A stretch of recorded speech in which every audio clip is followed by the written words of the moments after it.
Good morning guys, welcome to the unique classes YouTube channel. आज हम आपको science पढ़ाने जा रहे हैं और साइंस में हमारा जो टॉपिक चल रहा था वो था क्रॉप प्रोडक्शन का, है ना।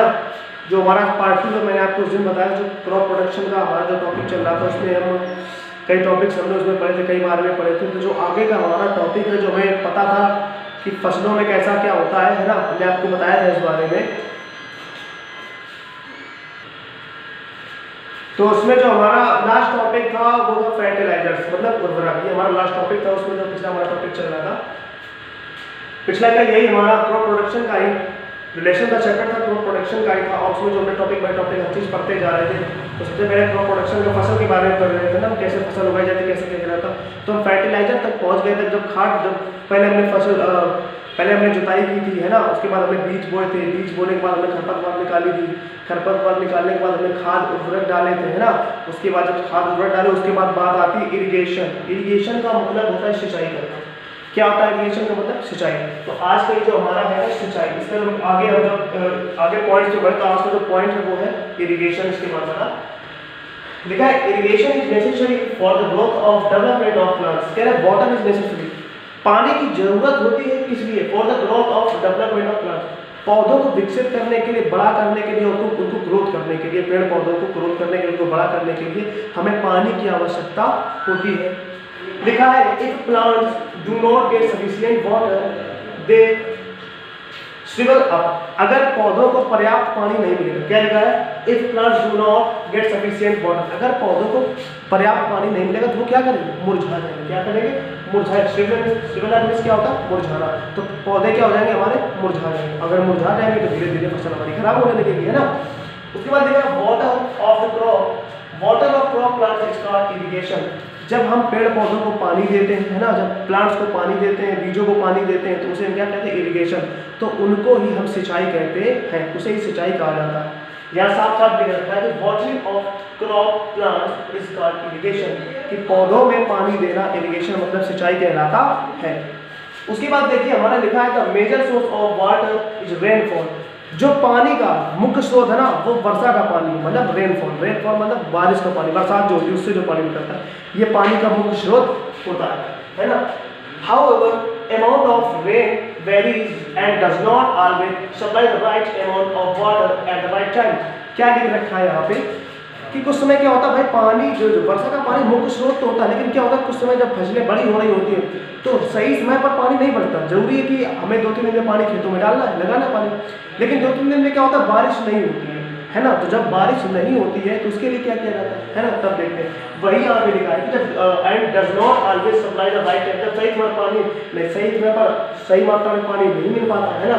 पता लगे बारिश तो हुई लेकिन कम हुई, सही मात्रा में नहीं हुई, तो क्या करते हैं? देखा therefore farmer should have an alternative source of water near their fields like tubewell, rivers, lake and ponds which deliver water through canals. कह रहे हैं तब किसान क्या करते हैं, कि जब भाई बारिश तो हुई नहीं, तब किसान के पानी को एकत्र करने के लिए, पानी को खेतों में छोड़ने के लिए अपना एक दूसरा रास्ता छोड़ देते हैं। दूसरा रास्ता ढूंढने का मतलब क्या होता है? जैसे कि आपने देखा होगा कई जगह फील्ड्स में ट्यूबवेल से पानी लगाया जाता है, रिवर्स मतलब नदियों से पानी लगाया जाता है, लेक मतलब झीलों से, एंड पॉन्ड्स तालाबों से, इन सब चीज़ों से पानी लगाया जाता है। कैसे पानी लगाते हैं? लिखा है which deliver water through canals. Through canals का मतलब यहाँ पे क्या है कि जैसे मान लो नहरों से पानी आ रहा है, अब नहरों से तुरंत पानी तो आ नहीं जाएगा कि आया नहर से तुरंत आएगा, छोटी छोटी नालियाँ बनानी पड़ती। क्या? जैसे हमारा खेत दूर है तो वहाँ पे छोटी छोटी नालियाँ बनानी पड़ती, नालियों के माध्यम से ही पानी हमारे खेतों पे छोड़ा जाता है। तो इस तरीके से जो इरिगेशन सिंचाई का काम है, इस तरीके से हमारा सिंचाई का काम पूरा होता है। अब हम बात करते हैं अपने प्रोटेक्शन ऑफ क्रॉप्स की। ठीक है, पानी तो लगा दिया जाता है, लेकिन आप देखो प्रोटेक्शन ऑफ क्रॉप्स का मतलब होता है पेड़ पौधों को सुरक्षित रखना। जो पौधे हमारे खेत में थोड़े थोड़े उग रहे होते हैं उनको सुरक्षित कैसे रखा जाता है, इसकी बात करते हैं। लिखा है some organism damage crops and make them unfit for human consumption. कह रहे सम ऑर्गेनिज्म, कुछ कीट क्या होते हैं? और ऑर्गेनिज्म मतलब होते हैं कीट, मतलब कीटाणु, है ना। कुछ ऑर्गेनिज्म जो कीटाणु होते हैं damage crops and make them unfit for human consumption. कुछ कीटाणु क्या करते हैं? जो पौधे होते हैं हमारे खेत में हो रहे उनको बर्बाद करने की कोशिश करते हैं, वो फसल बर्बाद करने की कोशिश करते हैं। किस लिए? ह्यूमन के मतलब मानव के संपर्क में आने के लिए। कंजप्शन का मतलब होता है संपर्क में आने के लिए। ह्यूमन कंजप्शन मतलब मानव के संपर्क में आने के लिए वो फसलों को बर्बाद करने की कोशिश करते हैं, है ना, ये बर्बाद करते हैं। उसके बाद लिखा है दीज आर कॉल्ड पेस्ट, उन्हें हम क्या कहते हैं? पेस्ट। पेस्ट मतलब क्या होता है? विनाशकारी कीट। क्या होता है? विनाशकारी कीट। पेस्ट मींस क्या होता है? विनाशकारी कीट, जो विनाश करते हैं ना, विनाशकारी जीव या बोल सकते हैं।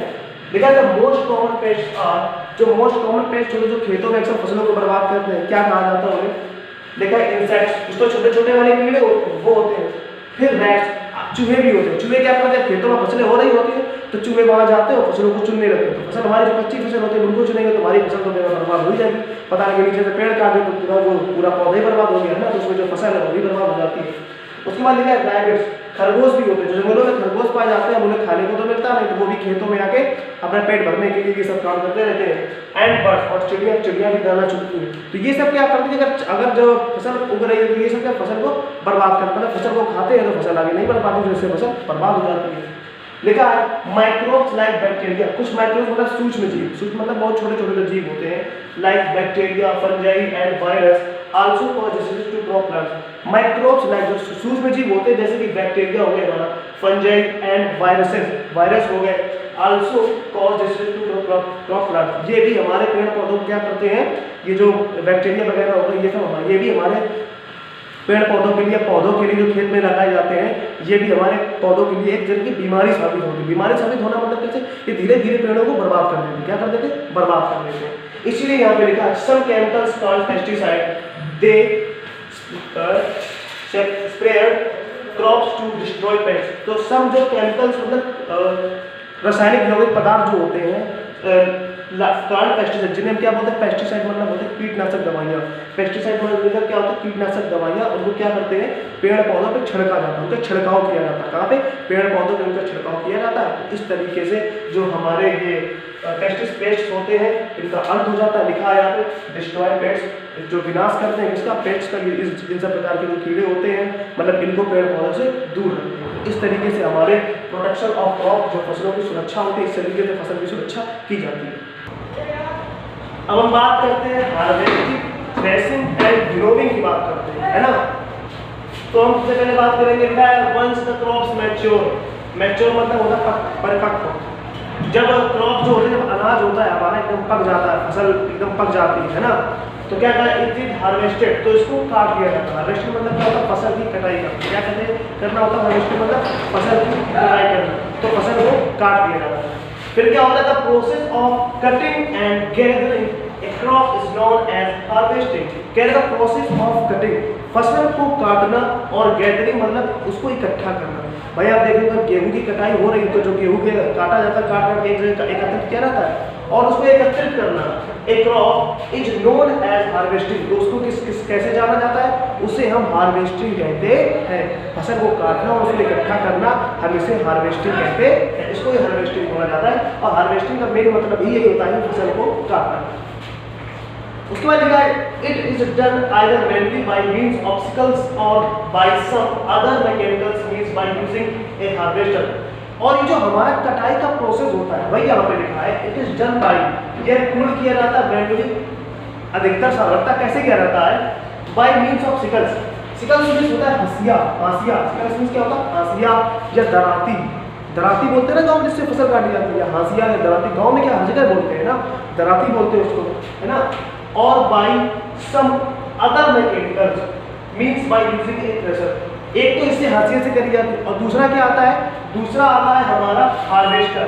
क्या आता है? हार्वेस्टर एक तरीके की मशीन होती है। लिखा है अदर मैकेनिकल मींस, अगर बाय यूजिंग ए हार्वेस्टर एक तरीके की मशीन होती है जिससे फसल की कटाई में थोड़े करके नहीं करनी पड़ती, उसे सीधे ही हार्वेस्टर खेतों पे आता है और वो फसल को काट के चला जाती है। हार्वेस्टर बोलते हैं, ये मशीन होती है तरीके की, ठीक है। फिर लिखा है the whole process of separation of grain from the harvested crop is known as threshing.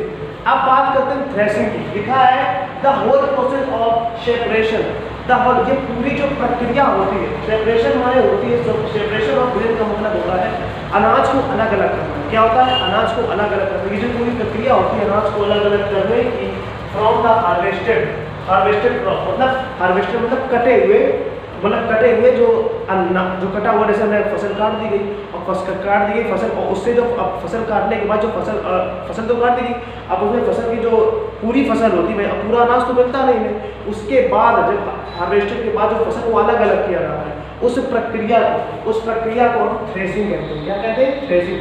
Threshing द्वारा हमें हमारा अनाज प्राप्त होता है। क्या होता है? अनाज प्राप्त। थ्रेसिंग के द्वारा ही उसी को थ्रेसिंग कहते हैं, जो हमें अलग अलग हमारा अनाज हमें प्राप्त कराते हैं, तो उसको क्या कहते हैं? थ्रेसिंग। उसके बाद threshing can be done manually, लिखा है threshing can be done manually using the mechanical the machine thresher और कंबाइन। जो थ्रेसिंग का हमारा काम होता है, आप देखते होंगे जब आपके यहाँ खेत है, जैसे कि आप थ्रेसिंग का काम होना है, तो थ्रेसिंग का काम किस प्रकार पूरा होता है? थ्रेसिंग का काम पूरा होता है किस प्रक्रिया द्वारा कि थ्रेशर एक मशीन होती है। थ्रेशर क्या होती है? एक मशीन होती है, लिखा भी है then manually or using a machine thresher. एक थ्रेशर होती है और दूसरी मशीन का नाम होता है कंबाइन। ये दोनों हमारी मशीन्स होती है और इन दोनों मशीन्स के माध्यम से ही हमारा थ्रेशिंग का जो काम है वो कंप्लीट होता है, जिससे हमें हमारा अनाज प्राप्त होता है। अच्छा, उसके बाद लिखा है the process of separating the grains from the crop with the help of wind is called winnowing. अच्छा, जब हम थ्रेशिंग तो कर देते हैं, लेकिन आप देखते हो कि थोड़ा थोड़ा सा भूसा रह जाता है। क्या रह जाता है? भूसा। यहाँ पे लिखा है क्रॉप, चाफ। चाफ में क्या होता है? भूसा, है ना। तो जब भूसा रह जाता है, तो भूसे में क्या करते हैं, जैसे आप देखते होंगे हम अनाज लेते हैं, अनाज को ऐसे फैलाते हैं, तो अनाज को जब फैलाते हैं तो भूसा होता है वो हवा के माध्यम से भूसा हमारा उड़ जाता है और अनाज जो है वो हमारे पास रह जाता है। तो ये जो प्रक्रिया, इसको ही हम क्या कहते हैं? विनोविंग। क्या कहते हैं? विनोविंग। यहाँ लिखा भी है the process of separating the grains from the chaff with the help of wind. हवा की सहायता से जब भूसे को अलग किया जाता है हमारे अनाज से, तो उसको हम क्या कहते हैं? विनोविंग। क्या कहते हैं? विनोविंग, है ना। क्या कहते हैं? विनोविंग। तो ये हमारा पूरा हुआ। अब हम बात करते हैं स्टोरेज की। अब जब फसल भाई पूरी कट गई, पूरा फसल का काम, विनोविंग का काम भी हो गया, तो फसल हमारे पास आ गई, ठीक। अब फसल को क्या किया जाता है? स्टोर किया जाता है। क्या किया जाता है? स्टोर। अब देखो लिखा है harvested grain obtain bye threshing and drawing. देखो जो harvested and obtain bye threshing, जो हार्वेस्टिंग जो कटी हुई फसल होती है वो थ्रेशिंग के द्वारा हमें प्राप्त हो जाती है। हमारा दाना होता है जो फसल का, वो हमें प्राप्त हो जाता है। फिर क्या कहा जाता है कि are dried in the open to prevent the growth of microorganism on them. उसके बाद क्या किया जाता है? इसको सुखाने के लिए धूप में रख दिया जाता है। सुखाने के लिए धूप में क्यों रखते हैं? ड्राई मतलब सूखने के लिए क्यों रख दिया जाता है? क्योंकि अगर गीला होगा तो माइक्रो ऑर्गेनिज्म मतलब जो सूक्ष्म कण होंगे वो इसमें आ जाएंगे, और लेकिन जब फसल सूख जाती है तो इसमें जो कीटाणु होते हैं वो इसमें नहीं रहते हैं। इसीलिए यहाँ पे लिखा है are dried in the open prevent the growth of microorganism on them. जो इसमें प्रिवेंट मतलब जो रोकता है, किसको रोकता है? कीटाणुओं को इस पर बैठने से रोकता है। उसके बाद लिखा है the dried grain are in suitable container called bins और जूट बैग। उसके बाद क्या किया जाता है? जो ड्राइड में सूखा हुआ हमारा अनाज होता है आर इन सुटेबल कंटेनर्स, तो इसको क्या किया जाता है? कंटेनर्स में रखा जाता है। कंटेनर्स में रख दिया जाता है, जैसे कि कार्ड बिन्स और जूट बैग। जैसे कि हम देखें जूट बैग मतलब बोरे हम क्या करते हैं? अनाज में मिल जाता है, उसके बाद क्या करते हैं? उसको बोरे में भरने लगते हैं। क्या करते हैं? बोरी होती है, बोरे कुछ भी चीज होती है जिसमें अनाज को ले जाते हैं, तो उसको बोलते हैं जूट बैग। क्या बोलते हैं? जूट के जो बैग होते हैं उसमें भी हम रखते हैं। लिखा है storage of grains on large scale is done gravities and silos. कह रहे हैं storage of grain on large scale. बड़ी मात्रा में जो हमारा अनाज होता है भाई जूट्स में रख दिया, जूट्स के बैग में रख दिया, ठीक है। उसके बाद काफी सारा जो अनाज होता है उसको रखेंगे कहाँ, है ना।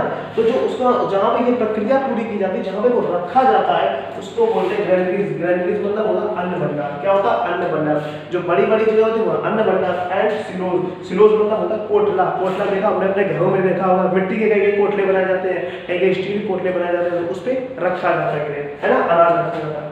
The storage is necessary to protect the grain from pest. Can the storage मतलब जो ग्रेन होता है उसको जरूरत होती है काहे की? सुरक्षा की। काहे के लिए? क्योंकि अगर उसका हम सुरक्षा नहीं करेंगे, उसको सही से नहीं रखेंगे, तो उसमें क्या होगा? From paste. पेस्ट मतलब कीटनाशक, जो कीड़े होते हैं, जो विनाशकारी कीड़े होते हैं, जो उन पेस्ट, उसको पेस्ट बोलते हैं ना, उनसे बचाव के लिए हमें इनके प्रोटेक्ट करना पड़ता है। तो लिखा जैसे कि इंसेक्ट मतलब कीड़े होते हैं, रैट्स मतलब चूहे होते हैं। अब चूहे अगर अनाज रखा है, ये क्या करते हैं? क्या पता अगर बोरियां रखी है अनाज की तो उसमें क्या पता छेद कर ले, खाने लगे, है ना। तो इस तरह के कीड़े होते हैं, चूहे होते हैं, जो फसल को बर्बाद करने की कोशिश करते हैं। फसल नहीं मतलब हमारा जो ग्रेन मिलता है, हमें दाना मिलता है, उसको बर्बाद करने की कोशिश करते हैं।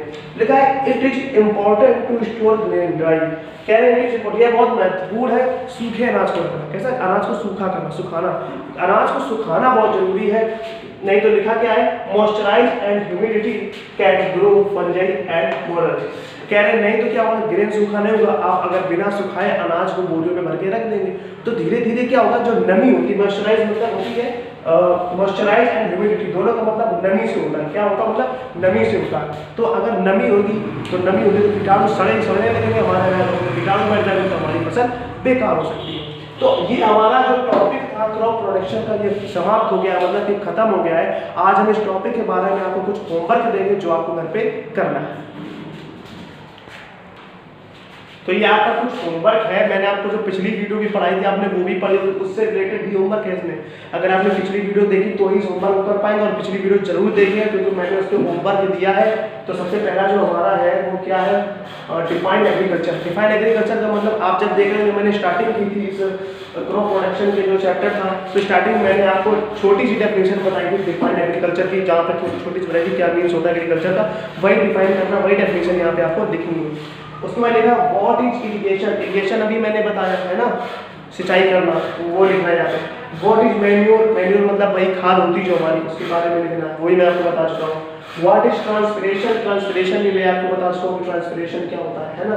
फिर उसका लिखा व्हाट इज वीडिंग। वीडिंग क्या होता है मैं आपको ये भी बता चुका हूँ। तो ये जो आपके 5 क्वेश्चन है, इनको आपको घर पे करना है, और इनको करने में अगर आपको कोई भी प्रॉब्लम होती है तो हमें कमेंट बॉक्स में जरूर बताएं, वरना हमने आपको जो कॉन्टैक्ट नंबर दिया है उस पर जरूर बताएं। तब तक के लिए सुरक्षित रहें। Thank you. जय हिंद।